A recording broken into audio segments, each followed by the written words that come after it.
Hey everyone, welcome back to our channel. Today we are diving into an important topic, human rights considerations in private security operations under ISO 18788. ISO 18788 is the international standard that provides a framework for private security operations, ensuring they are ethical, professional, and legally compliant.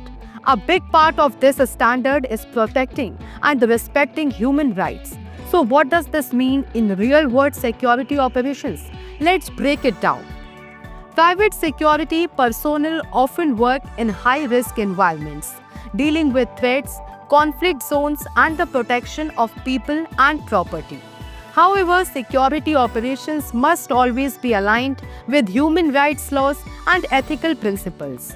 Some key reasons why human rights are central to ISO 18788 include ensuring lawful and professional security operations, preventing abuse, discrimination, and excessive use of force, building trust and accountability with clients and communities, reducing legal risk and reputational damage for security companies. Failing to prioritize human rights can lead to serious consequences, including legal penalties, loss of contracts, and international scrutiny. ISO 18788 and human rights compliance. ISO 18788 emphasizes that private security companies must operate in a way that respects human rights and aligns with international laws. This includes compliance with United Nations Guiding Principles on Business and Human Rights, Montreal's document on private military and security companies, Voluntary Principles on Security and Human Rights, international humanitarian law, and local legal frameworks. By following these guidelines, companies ensure they meet ethical, operational, and legal requirements for security services. Key human rights considerations in security operations. Now let's explore the specific human rights responsibilities for private security under ISO 18788. Use of force and firearms.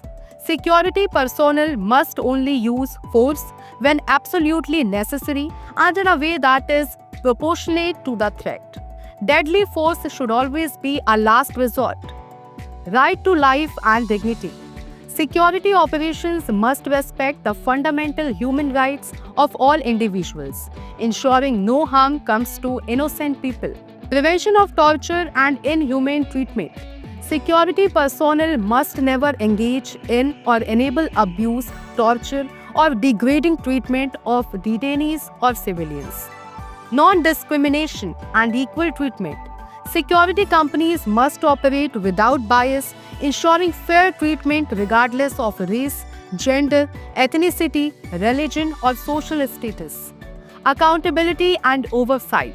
There must be clear policies and mechanisms to report and address human rights violations within security operations.